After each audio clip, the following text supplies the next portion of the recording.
Well, we've heard a lot about NAFTA probably coming to an end or some sort of an abrupt change. There's going to need to be change because the fact of the matter is some of the larger companies involved with the NAFTA agreement, especially the United States, especially with their new president, Donald Trump, feel like they've been taken advantage of for far too long, and you know what? They're not prepared to take it anymore. They feel like this NAFTA agreement has been far too one-sided, benefiting all the other parties in NAFTA that don't bring as much to the table and not benefiting, ultimately, the United States. I feel Canada's probably in that same boat. We might be a little bit too liberal to come out and actually say it politically, but lucky for us, our neighbors to the south are no longer scared to mention that, you know what?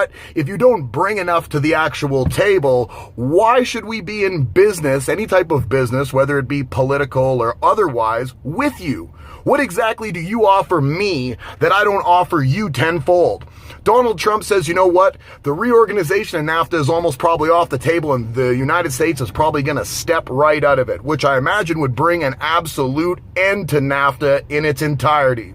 An idea that's probably far past when it should have actually happened. NAFTA,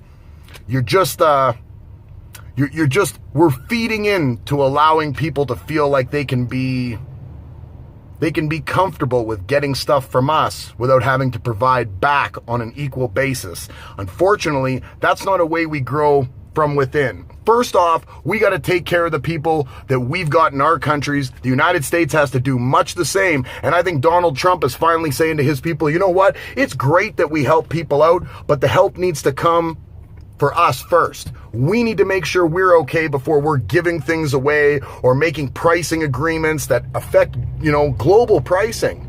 You make agreements with other countries and you end up manufacturing, producing something and paying the same price roughly that they pay, even though the exporting that you're doing or the importing that you're doing from their countries don't come into, it's not 1% of what you're doing as an export from the products and services that you're providing.